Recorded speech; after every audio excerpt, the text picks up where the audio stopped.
ভারতের communist party মার্ক্সবাদী দিনের পর দিন দশরথ দেবের নেতৃত্বে জনশিক্ষা আন্দোলনের নামে ত্রিপুরায় ইতিহাসকে ধ্বংস করেছিল। বিস্ফোরক মন্তব্য ত্রিপুরা প্রদেশ বিজেপির সহসভাপতি সুবল ভৌমিকের। মঙ্গলবার ত্রিপুরা প্রদেশ বিজেপির উদ্যোগে আধুনিক ত্রিপুরার রূপকার মহারাজা বীর বিক্রম কিশোর মাণিক্য বাহাদুরের ১১৭তম জন্মজয়ন্তী যথাযোগ্য মর্যাদায় উদযাপন করা হয় আগরতলা কৃষ্ণনগরস্থিত ভারতীয় জনতা পার্টির ত্রিপুরা প্রদেশ কার্যালয়ে। উপস্থিত ছিলেন ত্রিপুরা প্রদেশ বিজেপির সহসভাপতি সুবল ভৌমিক, আগরতলা পুর নিগমের মেয়র দীপক মজুমদার ও ত্রিপুরা উপজাতি এলাকা স্বশাসিত জেলা পরিষদের এমডিসি বিদ্যুৎ দেববর্মা সহ বিজেপির অন্যান্য নেতৃত্বরা। এদিন মহারাজা বীর বিক্রম কিশোর মাণিক্য বাহাদুরের জন্মদিন উপলক্ষে ওনার প্রতিকৃতিতে পুষ্পার্ঘ্য অর্পণ করে শ্রদ্ধা জানালেন বিজেপির সকল নেতৃত্বরা। বক্তব্য রাখতে গিয়ে বিজেপির সহসভাপতি সুবল ভৌমিক বললেন, ভারতের কমিউনিস্ট পার্টি মার্ক্সবাদী দীর্ঘদিন দশরথ দেবের নেতৃত্বে জনশিক্ষা আন্দোলনের নামে ত্রিপুরার ইতিহাসকে ধ্বংস করেছিল।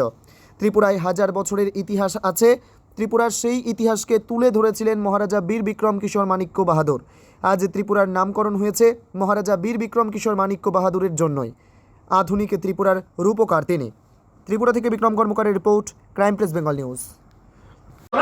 মনস্তাত্ত্বিক দিক দিয়ে কমিউনিস্ট পার্টি দীর্ঘদিন এই দশরথ বাবুর নেতৃত্বে জনশিক্ষা আন্দোলনের নামে এই ত্রিপুরার ইতিহাসটাকে ধ্বংস করেছে। তাদেরকে বুঝতে দেয়নি ত্রিপুরার ইতিহাসটা চর্চা হয়নি। যাই হোক, এগুলি বিস্তারিত। ত্রিপুরার হাজার বছরের ইতিহাস আছে।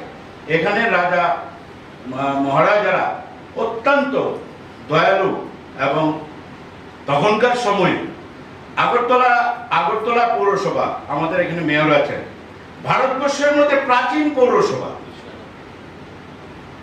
32-এ হয়েছে, 1932-এ হয়েছে।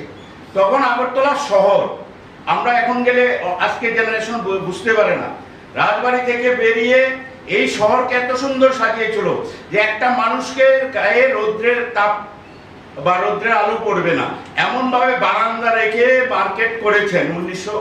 তৎকালীন সময় এটা প্রাচীন ভারতবর্ষের মধ্যে একটা পৌরসভা, পৌর পরিষদ ছিল এবং এত সুন্দরভাবে কাজ করেছেন। কারণ দীর্ঘ হাজার বছরের ইতিহাসে এক একটা সময় আমাদের অনেক রাজধানী ছিল, অনেক জায়গায়।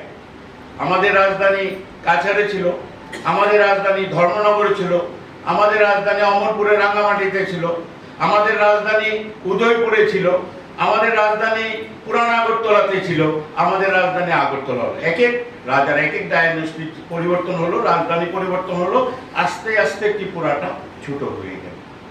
তাহলে বৃহৎ ত্রিপুরা ছিল। গ্রেটার ত্রিপুরা আন্দোলন করতে হয়নি, এটা বিভিন্ন কারণে আমরা ছোট হয়েছি। যাই হোক, আমি আর এতটা সময় নিচ্ছি না বিস্তারিত। তাহলে আজকের দিনে এটাকে স্মরণ করতে হবে, আমাদের রাজ্যে সবাই আমরা মিলেমিশে থাকবো।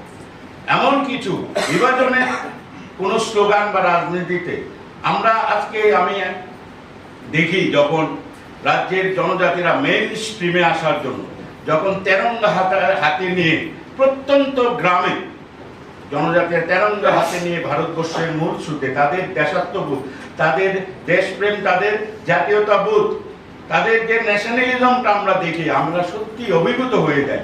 সুতরাং এই ত্রিপুরা যারা সংহতি বা শান্তি বিনষ্ট করতে চায়, তারা কখনো সফল হবে না। সবাই মিলেমিশে, একমাত্র ভারতীয় জনতা পার্টি তার চিন্তা চেতনা, অনুভব, উপলব্ধি, তার রাষ্ট্রবাদী মানসিকতা নিয়ে, তার দেশপ্রেম, দেশাত্মবোধ যেভাবে বিভিন্নভাবে। চালমানি পূজা গোল্ড, মিনিকেট, রত্না, স্বর্ণ 10-10 আর দুধের স্বরের বিশুদ্ধতা। একবার খেলেই বুঝবেন আসল স্বাদ। MS তারা শঙ্করী অ্যাগ্রো প্রোডাক্ট, বিশ্বাস আর গুণমানের নাম। যোগাযোগ করুন 7001192179 এ। আমাদের ঠিকানা বাজে কুমারপুর, মাধবদেহি, পূর্ব বর্ধমান 713427। পূজা গোল্ড, প্রতিদিনের পাতে সোনার স্বাদ।